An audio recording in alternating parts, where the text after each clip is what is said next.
There's a test you can do yourself at home to get a lot of good data about how likely you are to stop living due to the number one cause of death in women.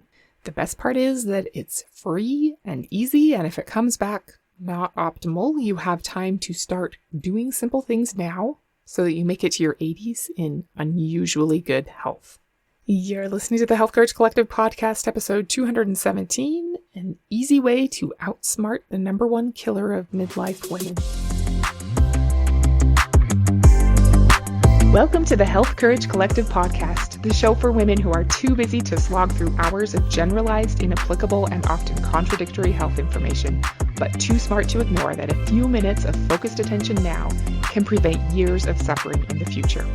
I'm your host, Christina Hackett, a pharmacist who doesn't want you to live on prescriptions, a certified coach specifically trained to maximize your potential, and a compulsive learner obsessed with preventative, cutting-edge, holistic, and integrative medicine.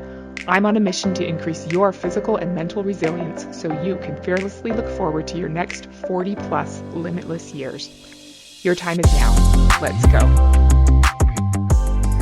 Hello, my friend, and welcome to the episode. How has your week been? I hope it's been fabulous. How has worrying about aging been going this past week? The targeted thinking question, what do I want, is such a great antidote to worry of all kind. Focusing on what you want instead of worrying sounds easy and obvious, but although it kind of is, most people don't do it. If you do, you'll create a different kind of future. Today, we're going to talk about an easy way to outsmart the number one killer of midlife women. What are you most worried will kill you prematurely or make you stop living before you die? Most women say that they're worried about cancer. It's good to be vigilant and aware of all of the ways we can drastically reduce our risk of the common diseases of aging, cancer included. But did you know that cardiovascular disease causes 2 times as many deaths as cancer in the United States? The difference isn't quite as big in the rest of the world, but those are the facts here. Twice as likely to die from cardiovascular disease as from cancer. And the fastest growing rate of change of population groups is the death rate from cardiovascular disease among women aged 45 to 64. Let that one sink in. The fastest growing group of deaths from heart disease is midlife women. According to the American Heart Association, a survey they sent out in 2009 reported that 65% of women knew that heart disease was the leading cause of death in women. But the same survey sent in 2019 showed that only 44% of women knew that the leading cause of death in women was cardiovascular disease. So while the death rate from cardiovascular disease is climbing in midlife women, the awareness of that fact is going down. This is a little bit peripheral to what we're talking about today, but it's so important. If you want to age abnormally well, you need to know the most common causes of death and debility so that you can prevent or drastically delay them. Cardiovascular disease like heart attack, stroke, heart failure, etc. is kind of number one. Well, it is the number one thing that will be listed as cause of death on your death certificate. The real number one cause of loss of life while you're both not dead and dead. Does that make sense? The number one thing to make you stop living before you die and to make you die is the under-the-radar driver of all of the official causes of death and disease. There is one thing that drastically increases your risk of cardiovascular disease, cancer, dementia, and a whole host of other problems like impaired immune system function, chronic pain, etc. Metabolic dysfunction. That means higher than optimal insulin levels and or glucose levels. It triggers and makes everything that can go wrong with your cells as you age more likely to happen and more likely to happen sooner. That's important to know. Okay, so cardiovascular disease is the most likely thing to be listed on your death certificate. There are a few ways to measure your cardiovascular resilience, if you will. The main one I think of is your VO2 max. VO2 max shows how much sustained, high-effort physical activity you can perform. It has to do with your cardiovascular efficiency, metabolic health, and autonomic nervous system function.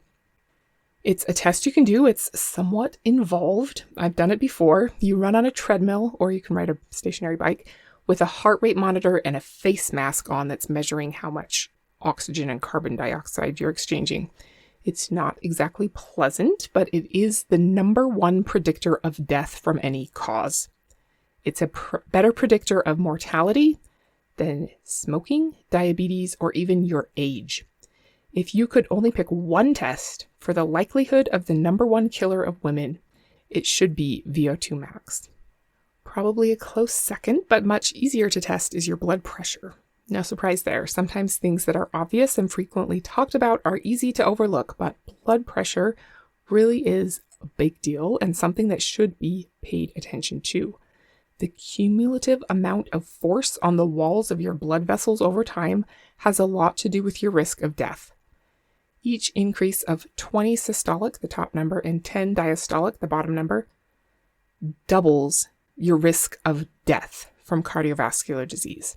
It's so easy to check your blood pressure, and there are lots of ways to manipulate it into the range that you want, that walking around with double the risk of dying of the most likely thing to kill you is just negligent. So don't do it. Another thing that gives you a clue about your risk of dying of the most likely thing to kill you is your resting heart rate. This is even easier to measure. You can do it with your fingers and a clock, but tons of wearables like Oura rings and smartwatches and Fitbits, etc. will tell you what yours is with 0% effort on your part. The lower, the better. To a certain point, obviously, you don't want yours so low that you have to sleep in a coffin during the day. But a 2016 study showed that each 10 beat per minute increase in your resting heart rate increases your risk of death from any cause by 9 to 22%. The more cardiovascular capacity and resilience you have, the healthier your resting heart rate is. Anything over the mid-70s should probably be a concern for you, but everyone's a little bit different. What can be most valuable is tracking your resting heart rate compared to yourself. When your resting heart rate is higher than usual for a day or two, you know that your body is not fully recovered from some kind of stress. If it was a hard training day, that's fine the day after. If it's elevated for a week after training, that's a sign that your body needs more recovery. Your nervous system has a big influence on your cardiovascular system. Your sympathetic or fight or flight response increases your heart rate and blood pressure, and your parasympathetic or rest and digest response does the opposite, slowing your heart rate and decreasing your blood pressure. They're both good, like when you're rocking your Dirtylicious workout. That's a real class offered at the Vasa Gym by my house. It's what you would expect to learn at a class called Dirtylicious. Anyway, you do want that sympathetic stress response to work well so that you can do your Chinese jump rope or throat punch a mugger or whatever. You just also need your parasympathetic system to work well so that you can relax and recover afterward. Way back in episode 23, we talked about heart rate variability. It's an important metric that is becoming a little more widely used, which is great, but maybe not super well understood. Go back and listen to episode 23 if you want more info about HRV. It's the best measure of your parasympathetic or rest and digest system function. Repeated measurements that show that your HRV is increasing usually means that your cardiovascular system is getting more resilient, which is good. Things that increase your heart rate variability are better overall fitness, better sleep, and lower physical and psychological stress. Phew. Okay, finally, we get to what we're actually going to talk about today.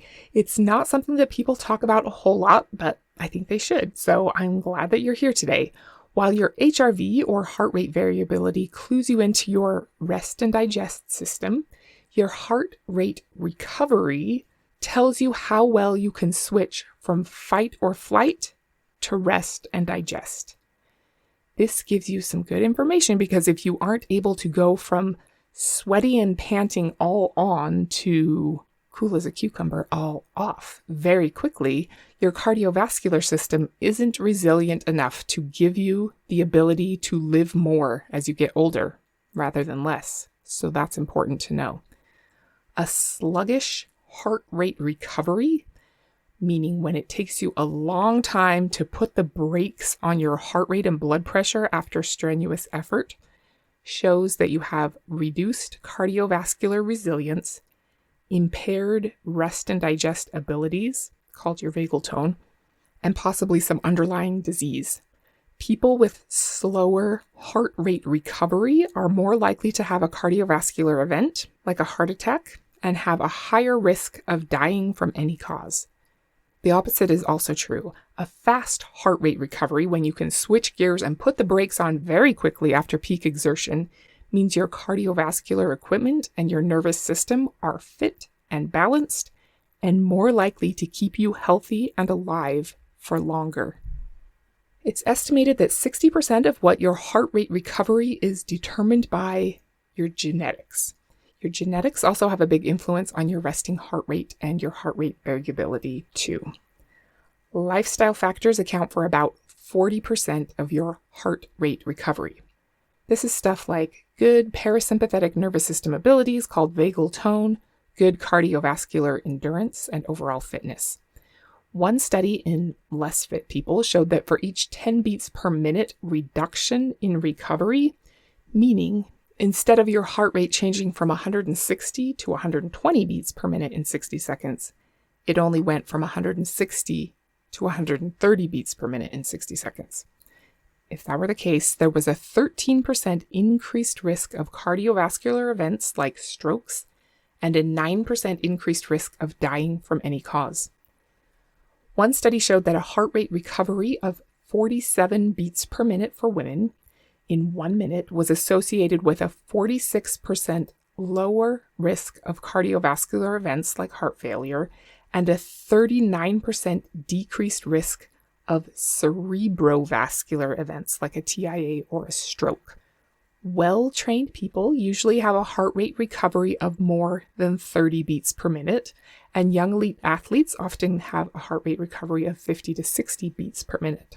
While there's a range of cardiovascular risk, there is a drastic drop-off at 12 beats per minute. If your heart rate only goes down by 12 beats per minute in 60 seconds, your risk of death is double and you should get evaluated ASAP. Okay, so do you want to check your heart rate recovery? Yeah, you are awesome. So to measure yours, you just measure your peak heart rate exactly as you finish a high-intensity workout, like 4 minutes of hard work in a high-intensity interval workout or something. Then immediately stop all activity, ideally lying down or at least sitting. Exactly 60 seconds after stopping activity at your peak heart rate, measure your heart rate again. That's it. It's not any kind of percentage or threshold. It's just exactly the numbers, how many beats per minute your heart rate decreases in 60 seconds. So if your peak heart rate were 180 and your 60-second measurement was 150, your heart rate recovery is 30. A few nuances to consider. Your number is only accurate if you're not moving at all during that 60 seconds. It's not 60 seconds of a cool down type activity. It's being completely passive. Another important thing to consider is how you're measuring your heart rate. Anything worn on your wrist or your finger is going to be much, much less accurate than a chest strap. An arm device like a Whoop strap is more accurate than a wrist or finger device, but slightly less accurate than a chest strap, which is the gold standard. Also, optical devices like Apple Watches and rings have a pretty significant lag in when they measure, so they just won't be very precise. There aren't as many studies about anything other than 60 seconds, but how much your heart rate recovers after just 30 seconds, and as long as 2 minutes also matters. Faster, the better. For the 1 minute measurements, if yours is 15 or below, you have a problem that needs attention, like right now. If it's over 15 but less than 30, you would definitely benefit from some deliberate interventions if you don't want to stop living before you die. If you're over 30 but under 60, you will benefit from increasing it. It will help. If you're above 60 or the high 50s, you're in the top 20% of people. So keep doing what you're already doing because it is good for your cardiovascular and your nervous systems. If you measure your heart rate recovery and find that it's not as high as it could be, That means that there is some nervous system and or cardiovascular system fragility that could make you age at more of a normal level. And why age at a normal level when you could age at an elite level? The good news is that heart rate recovery is absolutely something you can improve. While some of it's genetic, much of it has to do with lifestyle and training. While we don't want to be normal in general, it is normal for your maximum heart rate to decrease by about 1 beat per year after the age of 20. And your heart rate recovery will also decrease a bit as you get older, no matter how fit you are. So, be your elite self, but keep in mind that there are some physiologic changes that happen with the passing of the artificial construct we call time, and that's okay. Okay, so are you ready to measure your heart rate recovery? Just measure precisely with a chest or arm strap at peak heart rate and then 60 seconds later. That will give you a baseline, and then you can recheck it in a few weeks. I think 3 months seems like a reasonable time to recheck and expect to see an improvement if you've changed your habits. It's pretty simple. Just keep a note in your phone or somewhere and check back in. Think about how good it would feel to know that you are for sure improving your ability to show up for life and do whatever you were sent here to do before you stop living. I love watching numbers, and this is a good number to pay attention to. It can tell you whether you're on the right track and give you a numerical pat on the back if you are. Who doesn't love a good numerical pat on the back, right? So the best way to improve all of your cardiovascular metrics, including your heart rate recovery and HRV and blood pressure and resting heart rate and VO2 max, is to improve your aerobic fitness. It's beyond the scope of this podcast, but I'd encourage you to get serious about improving your aerobic capacity. Send me a message at healthcouragecollective@gmail.com if you want some tips or resources. I like how Dr. Peter Attia explains a good cardiovascular training regime. Remember, I want you to stop exercising and train instead. Following a training program will help much more and also feel more rewarding. As much as I hate low-intensity, steady-state cardio and prefer shortest possible doses of cardio, Dr. Attia recommends both high-intensity and low-intensity training schedules and does a good job of explaining how they work together, and each of them isn't quite as effective without the other. He calls it building both the base and the peak. You need both of them. Aerobic fitness is the number one driver of resting heart rate improvements. Once you've got a good cardio routine that you enjoy following, sleep also influences all of your cardiovascular metrics. People who sleep less than 6 hours a night and have poor quality sleep have a 63% increased risk of cardiovascular disease and a 79% increased risk of the specific cardiovascular disease, coronary artery disease, compared to normal sleepers. Plus, sleep influences rest and digest parasympathetic nervous system regulation, and vice versa. Parasympathetic nervous system regulation helps you sleep. Same with stress. So consistently healthy sleep and stress habits will also improve your heart rate recovery. Another thing that's one of my all-time favorites is cold therapy, cold water immersion, or whole body cryotherapy. It improves your cardiovascular and parasympathetic health and resilience. Getting really cold drops your heart rate and improves your parasympathetic rest and digest nervous system function for hours afterward. It's fabulous, and I love it. Heart rate recovery isn't talked about a ton, but it's a useful and pretty easy to measure metric to give you a good snapshot of your risk of being debilitated or dying of cardiovascular disease. It's not the only thing there is, and that's the beauty of it, I think. Check your blood pressure, get a VO2 max test if you're really forward-thinking, and measure your resting heart rate and heart rate variability. Those plus your ApoB cholesterol boats that we talked about in episode 171, The Real Deal with Cholesterol, will tell you a ton about how likely you are to get the most common deadly disease. The reason why I'm so happy that you're listening to this is because there is absolutely something you can do about this stuff. And it doesn't have to be anything major or complicated or difficult or painful.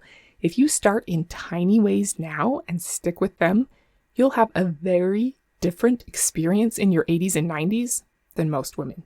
You'll be able to live and give more as you get older and feel left out when everyone else is complaining about all of the medical appointments and charges and management they have to deal with. Thank you so much for being here today. I hope you're curious what your heart rate recovery is. Next week, we're going to talk about why it's so hard to find a good doctor to help you with your hormones. Until then, check your heart rate recovery and don't be normal. Thank you so much for tuning into the Health Courage Collective podcast. I am truly honored that you have paid me the enormous compliment of your time and attention. I would be so grateful if you would share this podcast with someone you know and subscribe so you never miss an episode. This podcast is for entertainment and information purposes only. Statements and views on this podcast are not medical advice. This podcast, including Christina Hackett and producers, disclaim responsibility for any possible adverse events by use of information contained herein. If you think you have a medical problem, consult a licensed physician.